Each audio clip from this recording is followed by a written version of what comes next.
Right, we've done this, for some of you that know, we've done this tarot spell before, and it's always been fairly popular, so I was trying to do it again. This time I cheated a little with the handouts, because I've taken the handouts from my own tarot, well, part of it from my own tarot spell short course. The way we're looking at spells, and I had this reaction the first time and the second time we did this, is not probably what you expect, i.e. being casting spells via magic or sort of ritualistic. Well, it is ritualistic, but not 100% so. We are looking mainly at manifesting. We are looking at manifesting your own thoughts using the tarot and accessories. You can use tarot cards and candles and crystals and what you feel comfortable with to manifest certain desires, wishes, and we can call them spells. Now, since I speak from a personal point of view and I like things to be fairly simple, when I do tarot spells I tend to use 3 cards, but some people prefer to use more or less, or they just use the one. That is completely personal. There is no right or wrong to do so. But the way I do it, I usually use 3 cards to represent sort of the flow of what you want to happen. So for example, if you were to cast, to do a spell for attracting a new job, you would look at certain cards in a flow, together with the right colors and the right accessories. In the handout, there's a little sort of outline that goes for the different colors and the associations with them. This goes for candles, cloths, crystals, and anything that you use in connection with the spell. So red usually is used for passion, sexuality, love, and attraction. If you are looking to do a love spell and use red, bear in mind that the energies that you're trying to attract are mainly going to be sexual, based on the root chakra, based on the red energy of being fiery, being passionate and sexual. If you wanted to, for example, cast a spell on romance, then you would use pink, because that is more associated with romance and love as such. Reddish brown, fertility, creativity and family love. Orange, creativity, career and vitality.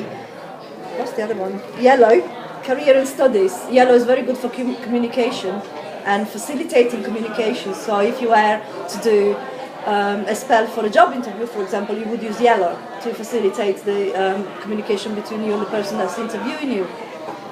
Blue for healing and clearing, and so is black, would be used in terms of candles and cloths.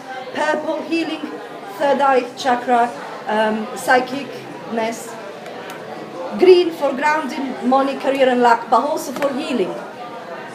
And white is all purpose, so if you really need to cast a spell one day and you've run out of candles and you've got nothing, you can always use a white candle or white crystals like clear quartz to facilitate that. Also, the way I like to do it is, I don't like to tell people what to do, but I like people to do for themselves. So the way for you to learn, if you haven't done it before, to cast a spell with tarot, it's actually to do it. Does everyone have a deck? Tarot deck, obviously, yes? And it really doesn't matter what your knowledge of tarot is, because what we're doing, we're following the flow of the cards. So even if you were a beginner, all you need to do is thinking of what you want to happen, your wish, and then trying to manifest it by using the right cards for you, that is. Like I said, it's not a script. So of course pentacles are associated with money, so you would use pentacles if you wanted to do a career or money spells. But then again, within the 3 cards or cards that you use, you could choose other cards that you perhaps feel that are appropriate for your situation at the moment. Crystals, I didn't really include that in the handout because it's so varied and so big. that it would have taken a page just to tell you what crystals are. If you have questions, you can always ask after we're done. But should we just use the same colour crystals? yes, in theory. And for example, green for money would go something like peridot, which is, yes, or jade, green candle, green cloth, and well, of course, the cards depend also what deck you're using. We all using different decks, so it's not necessarily going to be the rider weight.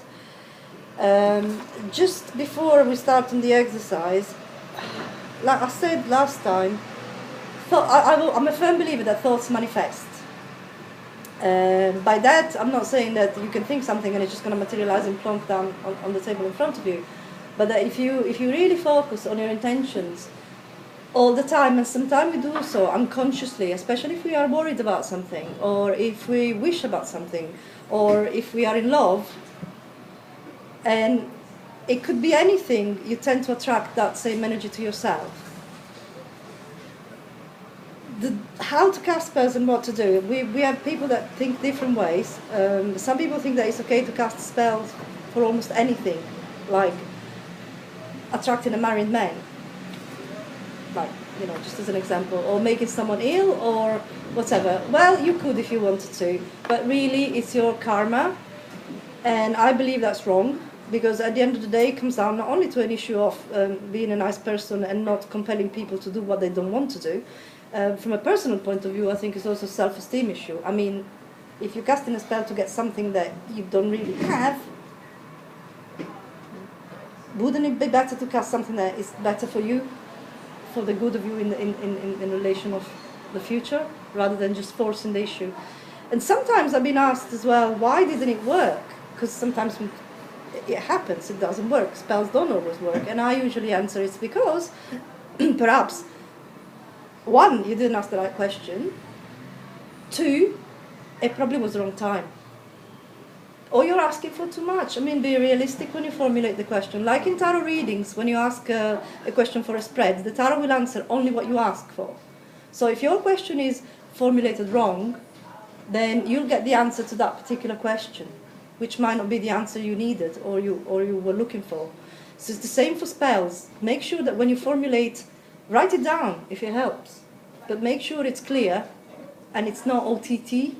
Like, you know, if you're working in a shop today and you're asking to get an £80,000 a year job all of a sudden, what are the chances of that happening?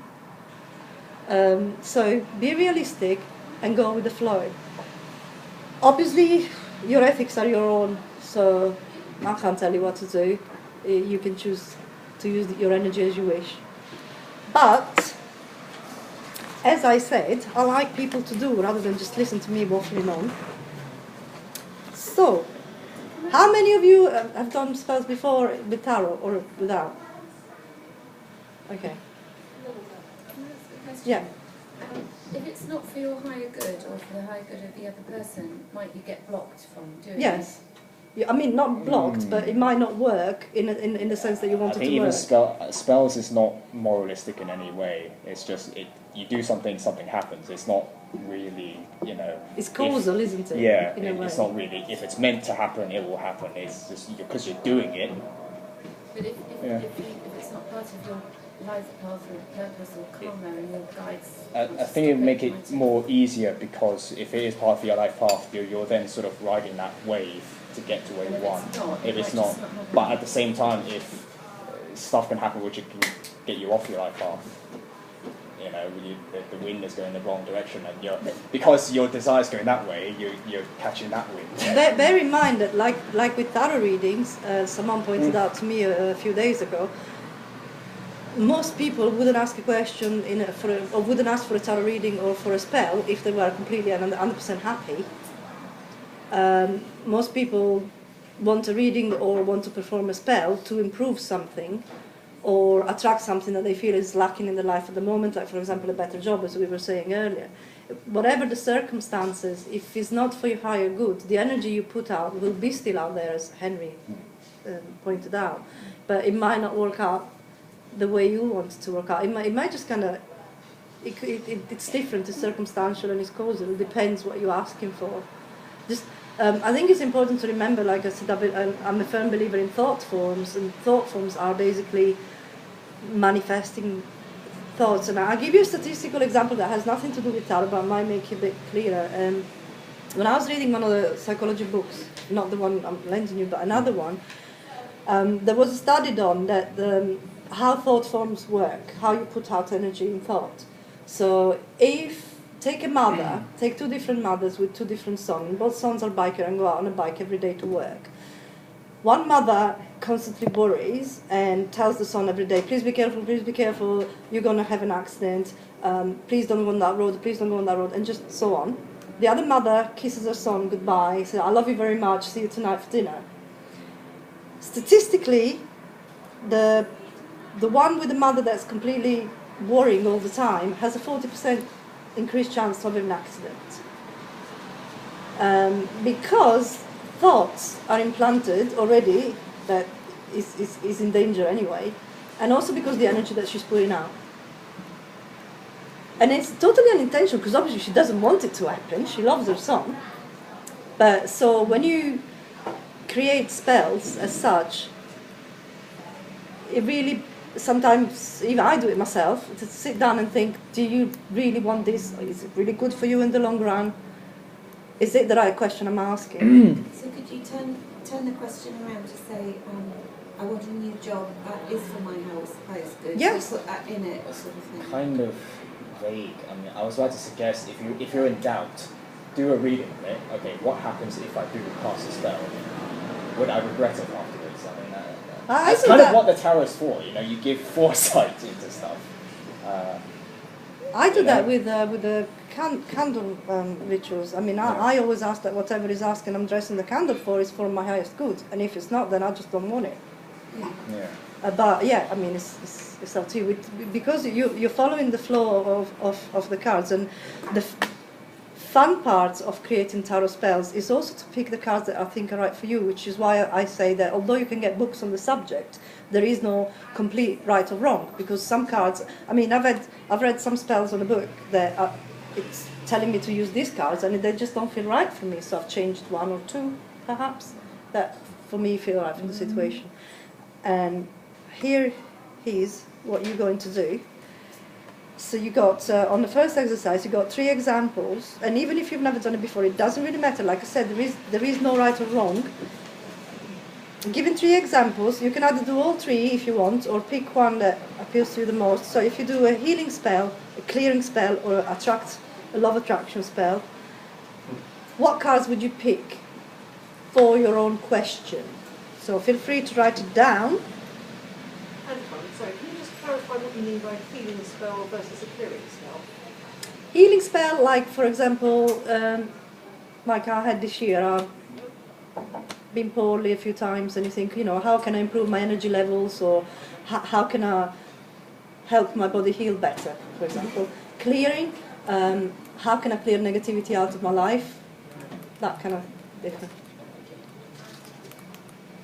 And as we're approaching Halloween anyway, clearing is going to be kind of feature. So if you want to write it down for all 3, fine. Which card would you pick and why? And then we will take it from there.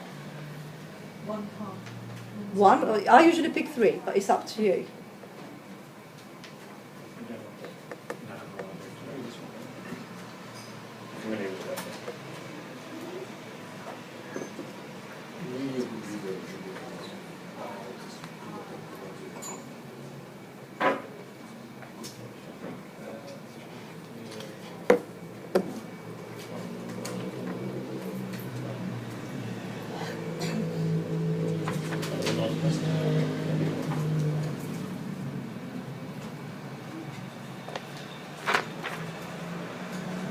No, it doesn't work. Because it's like you're choosing an aspect, and clearing spells are all aspect of clearing you want. I'll give you about 5 minutes or so for That's this. true, Sorry. it's intellectual. What's the card? Fantastic.